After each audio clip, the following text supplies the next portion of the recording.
বিসমিল্লাহির রহমানির রহিম। আমি মোহাম্মদ মোজাম্মেল হক। আজকে চুক্তি আইন নিয়ে কথা বলবো আপনাদের সামনে, খুব সংক্ষিপ্ত আকারে। চুক্তি আসলে কি? আমরা দোকান ভাড়া নেই, বাড়ি ভাড়া নেই, অফিস ভাড়া নেই। সেই ক্ষেত্রে আমরা সাধারণত বাড়িওয়ালার কাছ থেকে বা বাড়ির মালিকের কাছ থেকে একটা চুক্তিবদ্ধ হই, 3 বছরের জন্য, 2 বছরের জন্য, 5 বছরের জন্য। আসলে সেই ক্ষেত্রে আমাদের কি করা উচিত, কি করণীয় উচিত? আমরা অনেক সময় প্রতারিত হই চুক্তি করতে গিয়েও। তাই চুক্তি আইন সম্পর্কে প্রত্যেকের ধারণা থাকা উচিত। চুক্তি আইন 1872 সালের আইন অনুযায়ী বলা হয়েছে, আইনের দ্বারা বলবৎ যোগ্য সম্মতিকেই চুক্তি বলে। এখন আপনারা বলতে পারেন, আইনের দ্বারা বলবৎ যোগ্য আসলে কি? আইনের দ্বারা বলবৎ যোগ্য বলতে বোঝায় হচ্ছে সাধারণত বৈধ কোনো কিছুর উপরে চুক্তি করাকেই আইনের দ্বারা বলবৎ যোগ্য বোঝায়। কারণ হচ্ছে আইনের দ্বারা বলবৎ যোগ্যই হচ্ছে চুক্তি, আর আইনের দ্বারা বলবৎ যোগ্য নয় সেটা কখনো চুক্তি হতে পারে না।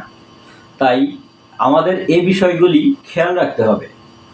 আচ্ছা, তাহলে আইনের দ্বারা বলবৎ যোগ্য বলতে কি বোঝায়? আইনের দ্বারা বলবৎ যোগ্য বলতে বোঝায় হচ্ছে বৈধতা। আপনি যেটা চুক্তিবদ্ধ হবেন অবশ্যই সেটার বৈধতা থাকতে হবে। যেমন আপনি দোকান ভাড়া নিলেন, সেই ক্ষেত্রে আপনি চুক্তিবদ্ধ হতে পারেন। একজনের কাছে মাল বিক্রি করবেন, সেই ক্ষেত্রে আপনি চুক্তিবদ্ধ হতে পারেন যদি বৈধ মাল হয়। কিন্তু কোনো ধরনের নেশাগ্রস্ত জিনিস বিক্রি করবেন, সেই ক্ষেত্রে আপনি কারোর সাথে চুক্তিবদ্ধ হলেন, সেটা আইনের দ্বারা কখনো বলবৎযোগ্য হবে না এবং সেটা চুক্তি বলে গণ্য হবে না।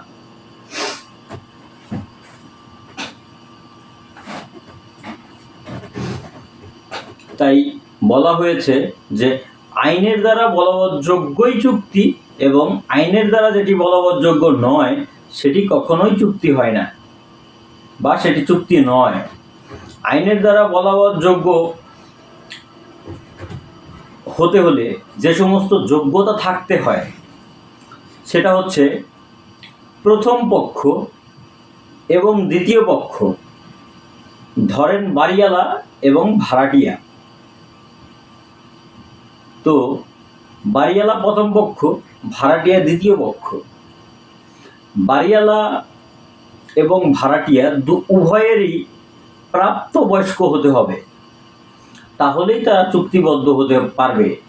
আর যদি তারা প্রাপ্তবয়স্ক না হয়, সেক্ষেত্রে তাদের চুক্তিবদ্ধ হওয়ার কোনো বৈধতা নেই। আচ্ছা, এই ক্ষেত্রে দুটি পক্ষ থাকতে হবে। যেমন প্রথম পক্ষ বাড়িটি ভাড়া দিতে ইচ্ছা পোষণ করছে, দ্বিতীয় পক্ষ বাড়িটি ভাড়া নেওয়ার জন্য সেও ইচ্ছা পোষণ করছে। এখন উভয়ের সম্মতিক্রমে এবং দুজনে মীমাংসার প্রেক্ষাপটে চুক্তিবদ্ধ হইল যে আগামী 3 বছর আমি এখানে থাকবো, এই ভাড়া দিব, ঠিক আছে। তো বিভিন্ন বিষয় উল্লেখ করে সেই ক্ষেত্রে চুক্তিবদ্ধ হতে পারবে। তো এতে আইনি কোনো জটিলতা নেই, বাধা বিপত্তি নেই, কারণ এটা আইনের দ্বারা বলবৎযোগ্য। আচ্ছা, বৈধতা অবশ্যই থাকতে হবে। যদি কোনো চুক্তি বৈধতা না থাকে তাহলে সেটি চুক্তি বলে গণ্য হবে না। এখন বৈধতা বলতে কি বোঝায়? অবশ্যই বৈধতা বলতে বৈধ জিনিস হতে হবে। অবৈধ কোনো কিছুর ওপর যদি চুক্তি করা হয়, সেই চুক্তি প্রকৃতপক্ষে চুক্তি নয়, সেটাকে আইন কখনো গ্রহণ করবে না এবং সেটা আরও অপরাধজনক। যোগ্যতা, তো যোগ্যতা বলতে হচ্ছে আমরা বুঝি যেটা প্রাপ্তবয়স্ককেই যোগ্যতা বলা যেতে পারে, অথবা তার মেন্টালি সেট আপ মানসিক ভারসাম্যহীন কিনা, তার সুস্থ মস্তিষ্ক অবশ্যই হতে হবে। যদি সে সুস্থ মস্তিষ্কের না হয় তাহলে সেই ক্ষেত্রেও চুক্তিটি গ্রহণযোগ্য হবে না।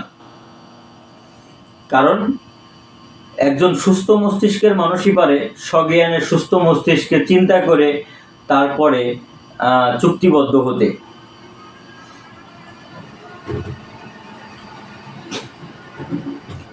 তো আজকের মতে এই পর্যন্তই, সংক্ষিপ্ত আকারে শেষ করলাম। আগামী দিন আবার দেখা হবে। সকলকে আসসালামু আলাইকুম, আল্লাহ হাফেজ।